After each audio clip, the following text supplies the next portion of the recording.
I want to turn to what could be the last time we ever have to talk about the grand bargain. And I don't want to get too ahead of myself here, but this is I love the grand bargain. now It's so awesome. we know that this was something that was sort of bandied about, and Harry Reid, it really turns out, and there was an interesting story, and I don't know if you saw this, by Sam Stein and Ryan Grimm earlier in the week, that talked about what happened between Harry Reid and President Obama over the summer, and sort of laid the predicate for the way that the Reid and President Obama dealt with this latest round of Republican hostage taking. Apparently, back in the summer, on July, Harry Reid and President Obama met together in the Oval Office, just the two of them. Reid was still pissed about the 2011 debt ceiling compromise because the White House had basically bypassed Harry Reid. They sent Joe Biden. Good old Joe. Yep. They sent Joe to sit down with Mitch McConnell. Reid complained about this to President Obama. President Obama basically said, look, it was a different situation. I had different political calculation. The 2010 midterm elections had set the table for this, and I needed to compromise, and et cetera, et cetera. And they came out of that, at least, with a better relationship, or at least a better understanding of each other. Harry Reid, I'm not sure, is quite so sanguine on this. He was asked about that. Let me read this quote, because this is sort of classic Harry Reid. Asked about the meeting the day after the 16-day government showdown was resolved. This was last week or 2 weeks ago. Reid acknowledged the disagreement over the 2011 debt ceiling strategy. Pausing for a few seconds, he reflected on how his relationship with the president has evolved. And he said, quote, President Obama is such a nice man.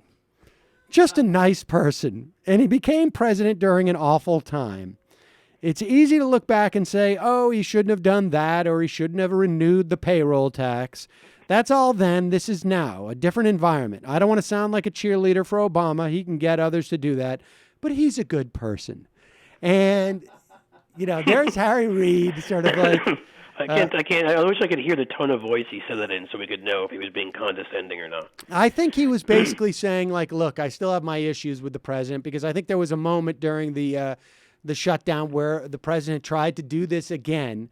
But the bottom line is, Harry Reid came out the other day, I guess today, and we're seeing a lot of stories basically saying the grand bargain is over. But Harry Reid basically... It seems like Harry Reid's saying, this is just happy talk and it's not happening. Right? I mean, that's what I no, think he had a quote. I had it here somewhere. I mean, I guess I've lost it, but he had a quote on Nevada radio that this is all happy talk about the grand bargain. There's no reason to be talking about Social Security or Medicare whatsoever. And it does seem that the deal that they're trying to get now is going to be much smaller. It's going to deal directly with the sequester.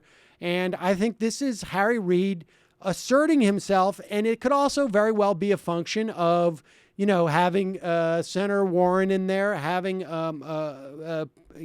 sort of a more progressive caucus in the Senate. And, I'll be interested someday in reading Harry Reid's memoir, because as I remember, and tell me if I'm wrong, but I think he was the one who was pushing hardest for the public option, too, who then got undercut. And I'm not saying that means he's right on everything. He certainly hasn't been, in my opinion, right on everything.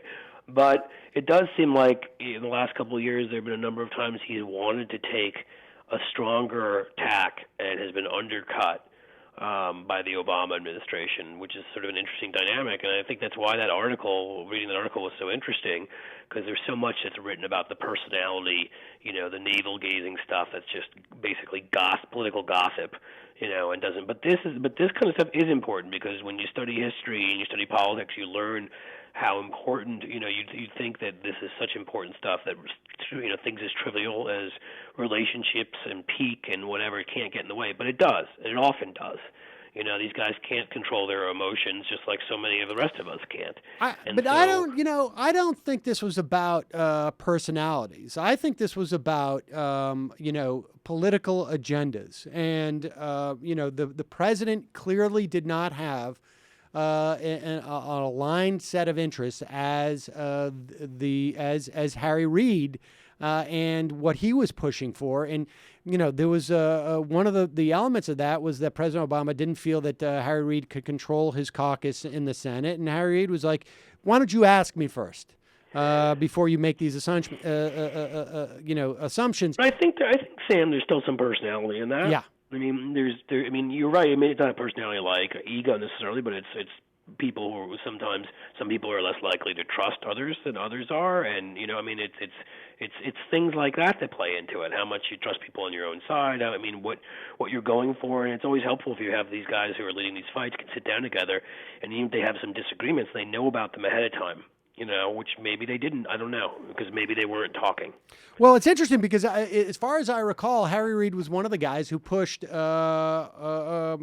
then Senator Obama to take on Hillary Clinton. And so it's sort of fascinating to see how that evolved over time. I would love to see that that memoir. And we should say there was one other thing that came out yesterday afternoon that also I think is going to really prevent and frankly, getting back to what we were talking about the Obamacare, when you hear Paul Ryan talking about means testing, the what's happening now in terms of the difficulty in doing that in the context of Obamacare, it should be noted that that's what Paul Ryan's plan calls for. So if you've got a problem with how complicated the Affordable Care Act is from the right, and they're complaining about that and its inability to be executed, you should know that your boy Paul Ryan wants to do the same thing for Medicare. But of course. Right. His plans are not just complicated. They have the additional elements of being cynical, stupid, and full of crap. Yes. And so there's that, too, just to keep in mind. One more point to talk about what is put, I think, the final nail in the coffin of cutting our social insurance programs. The CBO dramatically lowered its estimate of the amount of budget savings that would be gained from raising the Medicare eligibility age. I mean, we've talked about this in the past because, you can raise the Medicare eligibility age. You may be saving the government some money, but you're not saving individuals money at all. They're going to have to go out onto the insurance market. That's going to raise premiums for everybody because they're going to add to the risk pool. However, the CBO found that it would yield just $19 billion, $1.9 billion a year to raise the eligibility age from 65 to 67, because basically people are healthier at that age than they had originally assumed, and the cost of having a 65, 66-year-old on Medicare is just not great enough to yield you any big savings if you bump them off. Go ahead. Sorry. This stuff is so stupid it actually makes your head hurt talking about it after a while. Yes, we should definitely get almost no savings from hurting people reacting to an absolute non-debt crisis while the deficits are going down the quickest they have since World War II. But we should also do all of that while ignoring defense, big ag money to Monsanto, subsidies to big oil, and everything else we waste our money on. We should ignore all of that during a time when we don't need to actually be cutting, but we should actually be spending to get more jobs out there. And we should definitely go after Medicare where we can't save any money, but we can hurt people. So how many different ways is that stupid? I can't even count. And mentioning the deficit, John Cassidy had a great piece last week that said, we've heard President Obama talk about how he has cut the deficit in half since 2009. Cassidy argues that's actually understating how much the deficit has gone down, because it is now in 2014, it's projected to be just 3.4% of gross domestic product. That's down from 10.1% of GDP in 2009, when President Obama, basically took the reins, and they were dealing with the implications of the Great Recession. So the deficit has fallen at, frankly, an alarming rate, and we're seeing its impact on our economy as we speak. But that's something that we will be talking about. Pete Peterson pays people not to see that. So, there's that. All right. Well, Cliff, as always, a pleasure. We will be talking about those things, but hopefully never again the grand bargain. May it die. May it die. Finally die a death and not be resurrected. We should be playing taps right now for it. Oh, I know. People are very excited. We're not going to be talking about the grand bargain anymore. It's just a boring thing to talk about and a stupid thing that won't help anything. So let's just send it packing.